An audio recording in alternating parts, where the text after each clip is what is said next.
Panther आर्मीतर्फे लोकशाहीर अण्णाभाऊ साठे जयंती उत्साहात साजरी. साहित्य सम्राट अण्णाभाऊ साठे गौरव पुरस्कार प्रदान सोहळा संपन्न.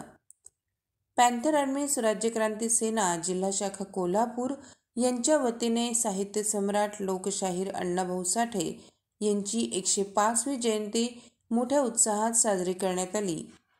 कोल्हापुरातील शाहू स्मारक भवन येथे लोकशाहीर अण्णाभाऊ साठे जयंती महोत्सवाचे आयोजन करण्यात आले होते.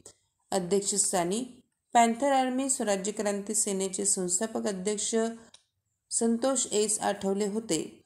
सर्वप्रथम उपस्थित मान्यवरांच्या हस्ते लोकशाहीर अण्णाभाऊ साठे यांच्या पुतळ्याला पुष्पहार अर्पण करण्यात आले.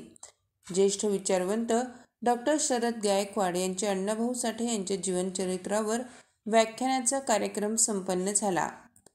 कार्यक्रमाच्या सुरुवातीला महाराष्ट्र शासनाच्या वतीने डॉक्टर बाबासाहेब आंबेडकर समाजभूषण पुरस्कार मिळालेले ज्येष्ठ पत्रकार डॉक्टर दगडू श्रीपती माने व लोकशाहीर अण्णाभाऊ साठे पुरस्कार विजेते राजेंद्र घाटके यांचा सन्मानपत्र, सन्मान चिन्ह, शाल, पुष्पगुच्छ व कोल्हापुरी फेटा बांधून जाहीर नागरी सत्कार करण्यात आला.